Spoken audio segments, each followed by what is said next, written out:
BNP কি এখনো মুক্তিযুদ্ধ কার্ড খেলতেছে? খেলতেছে না তো। বিএনপি তো জামাত ইসলামীকেও এমন না যে জামাত ইসলামীকে নিবে না এরকম কোনো দল বন্ধ করে রাখছে, তা তো করে নাই। বরং জামায়াত হচ্ছে বিএনপির এগেইনস্টে অনেক কথা বলছে। আপনার টক শোতে এসে বিএনপির vice chairman most probably Fazlul ভাই যেই ল্যাঙ্গুয়েজে আপনার কথা বলছে, আপনার কি মনে হয় যে ওনার বক্তব্য যদি আপনি যে কোনো একজন দর্শককে শোনান আর তাকে জিজ্ঞেস করেন এটা আওয়ামী লীগের বক্তব্য না বিএনপির বক্তব্য, আপনি কি মনে করেন ডিস্টিংগুইশ করতে পারবে একজন দর্শক? উনি উনি উনি উনি কিছু কথা বলছেন যে এটার ক্ষেত্রে আসলে আওয়ামী লীগ এবং বিএনপির জায়গায় এক জায়গায় চলে আসে, কিন্তু আমি মনে করি উনি বিএনপির ভাইস চেয়ারম্যান, কিন্তু বিএনপির মুখপাত্র নয়। বিএনপির ভাইস চেয়ারম্যান এরকম আমার জানা মতে অনেক আছে, মানে আমি হাতে গুনে একজন কয়জন বলতে পারবো না। উনার বক্তব্যটা উনার ইন্ডিভিজুয়ালিস্টিক।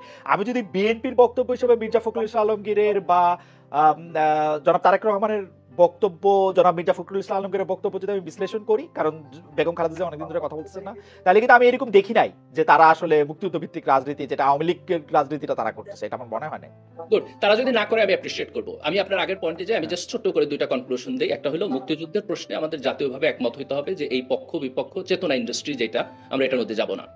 এবং দুই, দেন আমরা জামাতকে প্রশ্ন করব আপনি যেটা করছেন যে ভাই ওকে আপনি মুক্তিযুদ্ধ বিরোধিতা করছেন, কেন করছেন, আমরা এটা কিভাবে রিজলভ করি।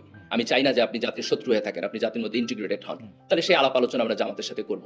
কিন্তু আপনি যদি এই কনসেনসাসটা তৈরি না হয় তাহলে তো আপনি আলাপ আলোচনা করতে পারবেন না। আমি কমপ্লিটলি এগ্রি করি জামাতের সাথে জাতীয়ভাবে আমাদের এই আলাপ আলোচনা হওয়া উচিত।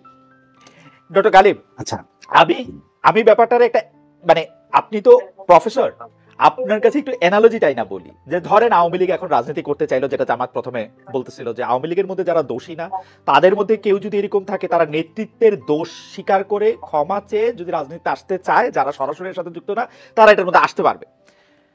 তো এইটা আওয়ামী লীগের ইনিশিয়েটিভ নিতে হবে। আমরা মনে করি যে আওয়ামী লীগ ইনিশিয়েটিভ নিয়ে এটা করবে, জনগণ তাদেরকে মাফ করবে কি করবে না, কোন জায়গা দিয়ে যাবে কি যাবে না, এটা জনগণ দেখবে।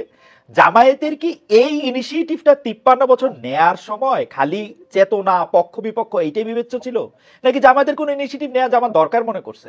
আজকে যদি বাকি বিল্লারা এরকম করে বাধা না দেয়, আজকে যদি ছাত্র সংগ্রাম পরিষদ করে এই জামাত ইসলামী রাজনীতি নিষিদ্ধের দাবি না উঠে, তাহলে 2 দিন পরে তো এই যেটা আপনারা দেখেছেন যে ইসলামী ছাত্র শিবিরের ইয়ে থেকে যেটা তুলে নেওয়া হয়েছে সেই বয়ানই তো জামাত ইসলামী দিবে 71 সালে আমরা ভুল করছি, এটা ঠিক হয় নাই, আসেন আমরা ঠিক কাজগুলি করি আবার, তাই না? আমি মনে করি আপনি যদি একটা গণতান্ত্রিক পরিবেশ দেন খালেদ ভাই, আমরা যদি একটা ভালো গণতান্ত্রিক পরিবেশ কিছুদিন দিতে পারি তাহলে এই সিচুয়েশন চেঞ্জ হবে। এটা দেখেন, আপনি জামাতের মধ্যে এখন যারা, তারা অলমোস্ট নতুন প্রজন্ম, শিবিরের মধ্যে তো সবাই নতুন প্রজন্ম, যারা 1971 সালে ছিলেন এবং যারা পরের প্রজন্ম, তাদের 1971 সালের ঘটনা দেখার দৃষ্টিভঙ্গি ভিন্ন, অ্যানালাইসিস করার দৃষ্টিভঙ্গি ভিন্ন।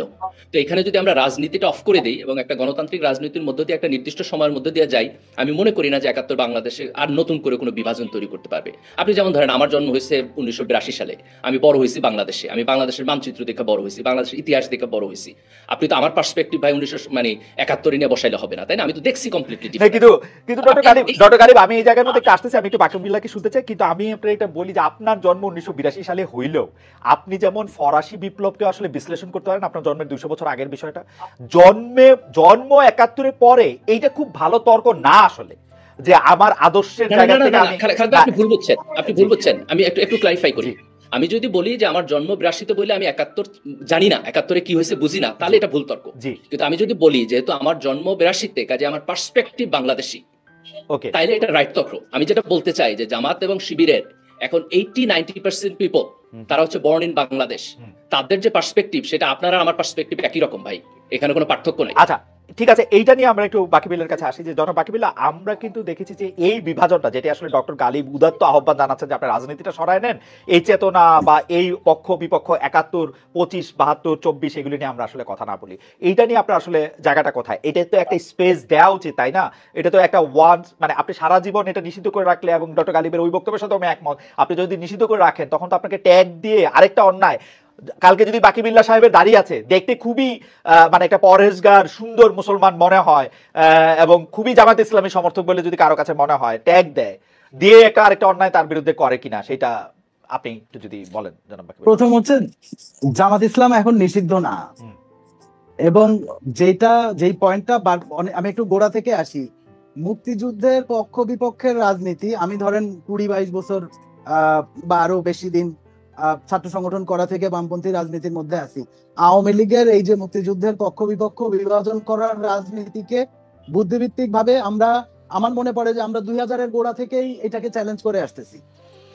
আগে যে আলাপটা হয়েছে ফ্যাসিবাদের আওয়ামী লীগের মধ্যে যেই বাম শক্তিগুলি ছিল, দেখেন ওয়ার্কার্স পার্টি জাসদ আমি যদি 2000-এর সাল থেকে দেখি এবং বামপন্থীদের যেই লিডিং মুভমেন্টটা তেল গ্যাস জাতীয় কমিটির মুভমেন্ট, সেই বিবিয়ানা গ্যাস ফিল্ডের গ্যাস ভারতে রপ্তানির বিরোধিতা থেকে শুরু করে এরপরে সর্বশেষ সুন্দরবনে যে ভারতীয় বিনিয়োগে যেই পাওয়ার প্ল্যান্ট, এই মুভমেন্ট গুলি বামপন্থীরা লিড করছে এই 2000 আমি আমার দেখা 20 বছর। এইখানে শ্রমিক কৃষকের গার্মেন্ট শ্রমিকের মজুরি বৃদ্ধির আন্দোলন বামপন্থীদের ছাড়া আর কেউ করে নাই, কোন ইসলামিক পার্টি এবং অন্য কোন দল করে নাই। ফলে যেই ফ্যাসিবাদের দোষর যে আমাকে মাফ করবেন, আমি একটু বলি, এইখানে কি আপনি একটা সিলেক্টিভ ওমিশন করতেছেন কিনা? কারণ আপনাকে তো আসলে বিবিয়ানাতে যখন তেল গ্যাস বিদ্যুৎ বন্দর রক্ষা কমিটির আন্দোলন হয়, সেটা যে বিএনপি এই গ্যাসটা বিবিয়ানার গ্যাসটা মানে দিয়ে দিতে চাইছিল দিল্লিতে, এইটাকে আপনি ইচ্ছা করে বলতেছেন না যে আন্দোলনটা তেল গ্যাস বিদ্যুৎ বন্দর রক্ষা কমিটি করলো? আমি কেন এত ক্লোজলি এটা বলতেছি, আমি কিন্তু সেই তেল গ্যাস বিদ্যুৎ বন্দর রক্ষা কমিটির যে সর্বদলীয় কমিটি, নাগরিক কমিটি, সেটার মধ্যে আমিও সদস্য একজন সাংবাদিক হিসাবে, এবং আমাদেরকে কিন্তু আন্দোলন করতে হয়েছে বিএনপি যখন ভারতে গ্যাস দিতে বলছে। We had to. আপনারা কি এটা ইচ্ছা করে বাদ দিচ্ছেন? মানে বিএনপি না না না, কোনোটাই বাদ দিচ্ছি না। ধরেন দুইটার সময়েই আমরা এই আন্দোলনগুলি অগ্রসর করছি, বিএনপির টাইমেও করছি, বিবিয়ানা টাটারে গ্যাস দেওয়ার যেই জায়গা, আওয়ামী লীগের সময়ও করছি, কনকো ফিলিপসের সাথে চুক্তি এবং রামপাল পাওয়ার প্ল্যান্ট বিষয়ে। কথাটার প্রসঙ্গ যেটা ছিল যে ফ্যাসিবাদের দোসর যে লেফট গ্রুপ, তারা আসলে গত 2 দশক ধরে এই জায়গার বাম আন্দোলনের অংশ না। ওয়ার্কার্স পার্টি, ছাত্র সংগঠন, ছাত্র মৈত্রীকে আমরা 2004 সালেই এইখানে প্রগতিশীল ছাত্র জোট যেটা আমি প্রসঙ্গটা বুঝতে পারছি, দর্শকরাও নিশ্চয়ই বুঝতে পারছেন, কিন্তু বাকিবিল্লাহ, যখনই আপনারা এই দাবিটা সামনে আনেন, আপনারা সকল ভালো কজের মধ্যে থাকতেছেন, আমাদেরকেও নিয়ে যেতেছেন আপনাদের ভালো ভালো কজের মধ্যে, কিন্তু আপনারা যখনই এই দাবিটা করতেছেন জামায়াত শিবিরের রাজনীতি নিষিদ্ধ করতে হবে, জামায়াত শিবিরের ভূমিকা পরিষ্কার করতে হবে, জামায়াত শিবিরকে কোনো স্পেস দেওয়া যাবে না, তখন সেটা আওয়ামী লীগের জন্য লাভজনক হয়ে ওঠে কিনা? প্রশ্নটা হচ্ছে যে ধরেন এইখানে যে প্রশ্নটা, আমি আলাপটা আবার একটু গোড়ায় যাই, যে আজকে থেকে 30 বছর পরে যখন বলা হবে যে এই জুলাই মুভমেন্ট একদল বিপদগামী লোক আমেরিকার টাকা খেয়ে, এবং এইখানে বাংলাদেশ একটা খুব স্থিতিশীল জায়গায় ছিল, বাংলাদেশকে একটা নৈরাজ্যের মধ্যে ঠেলে দিছে, 30 বছর পরে কি এই প্রশ্নটা প্রাসঙ্গিক থাকবে না? জুলাই মুভমেন্টের এই জায়গাটা, যেই কারণে আমরা আওয়ামী লীগের ক্ষমা চাওয়ার প্রশ্নটা এবং তার বিচার এবং ক্ষমা চাওয়া, এই দুইটার মধ্যে দিয়েই তার জন্য ডেমোক্রেটিক স্পেস ক্রিয়েট হবে। তার অন্যথা তো আমাদের এখন একটা সর্বসম্মত চুক্তি আছে।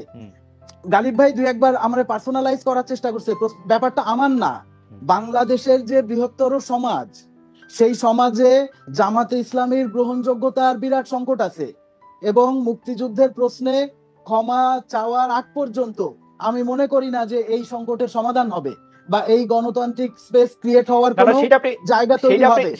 সেটা আপনি কিসের ভিত্তিতে বলতেছেন জনাব বাকিবিল্লাহ? আপনি তো ওকে একটা স্পেস কখনোই এরকম দেন নাই, আপনি তো সারাক্ষণই ওকে আদার করে রাখছেন। যখন সারাক্ষণই একটাকে আদার করে রাখেন, আপনি তো জানেন না যে এটা বাংলাদেশের মানুষের মনে একটা বিরাট সংকট আছে। শুনেন, এটা খালিদ ভাই আমি আপনারে বলি, আপনি হয়তো জানেন যে ধরেন আমি একটা ছাত্র সংগঠন করতাম, ছাত্র ইউনিয়ন, রাইট, এবং তার এন্টায়ার হিস্ট্রিতে আমাদের জানা মতে সে কখনো আর্মস পলিটিক্স করে নাই, ভায়োলেন্ট পলিটিক্স করে নাই, মানে এই যে, কিন্তু আমার সংগঠনের সঞ্জয় তলাপাত্র শাহাদাত ছাত্র শিবিরের হাতে রাজশাহী মানে খুন হয়েছে, বা আরো এখন যেটা ছিল যে এই জায়গাটা যখন তৈরি হয়েছে শুধুমাত্র মুক্তিযুদ্ধের ভূমিকার কারণে তৈরি হয় নাই। এখানে যে 90-এ সর্বদলীয় একটা সেকেন্ড আমি একটু পরিষ্কার হওয়ার জন্য যারা বাকিবিল্লাহ, আমি একটু প্রশ্নটা বুঝাতে পারতেছি কিনা সেটা আমি আপনাকে বলি। ডক্টর গালিব একটা প্রসঙ্গ তুলছেন যে আপনি স্পেসটা দিবেন, তারা কি রাজনীতি করে সেটা দেখবেন, নাকি আপনি এইটাই চালায় যাবেন এবং এইটা আসলে ঠিক হইতেছে কিনা? আপনি কি মনে করেন যে এটা এরকমই হওয়া উচিত? স্পেস দেওয়ার ব্যাপারটা আমার না। ধরেন কয়েকটা জায়গা আছে, আমি যদি জামাত ইসলামের রাজনৈতিক জায়গা নিয়ে বলি, জামাত ইসলামের শিবিরের ধরেন মেকানিজমের জায়গাটা স্ট্রং, তারা ক্যাডার বেস পলিটিক্স, লেনিনবাদী পার্টি স্ট্রাকচারে তার অনেক সক্ষমতা আছে, কিন্তু বাংলাদেশে জামাতে ইসলামীর গ্রহণযোগ্যতার সমস্যা কিন্তু শুধুমাত্র মুক্তিযুদ্ধের বিরোধিতার পয়েন্টে না। ওকে, এইখানে বাংলাদেশে ইসলামিস্টদের, আমাদের হানাফি সুন্নি যেই আমাদের বেশিরভাগ আমাদের মুসলমানরা, আমরা মুক্তিযুদ্ধের বাইরেও আমরা ছোটবেলা থেকেই দেখতেছি যে ইসলামিস্টদের একটা বড় অংশ, ওহাবি মওদুদি এই জায়গা থেকে এই জায়গাটা থেকে এবার একটা আমরা নতুন প্রসঙ্গে আসছি, আমরা এটা নিয়ে কথা বলতে পারি। অর্থাৎ আপনি আসলে মানে ইসলামিক ভাবধারার যে রাজনীতিটা বা ইসলামিক ধারার যে রাজনীতিটা জামাত ইসলামী করছে সেইটাকে আপনি একটা সমস্যা সংকুল জায়গা মনে করছেন?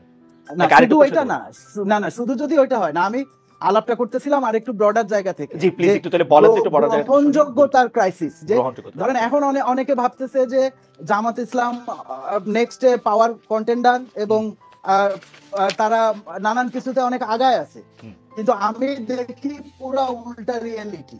আমি এখনো দেখি যে আসলে বাংলাদেশের বৃহত্তর সমাজের মধ্যে সাংগঠনিকভাবে সে আমার ধরেন বামপন্থীদের চেয়ে অনেক শক্তিশালী, সে ব্যাপারে কোনো দ্বিমত নাই, কিন্তু তার ব্যাপক গ্রহণযোগ্যতার সংকট আছে। প্রশ্নটা আমরা করতেছিলাম তারে নিষিদ্ধ করা বা আদার করা, আমরা ট্যাগিং এর পলিটিক্সের এইবার মনে হয় পাঠানোটা পরিষ্কার হয়েছে জনাব বাকি। এবং আমি বলতেছি যে গত 2 দশক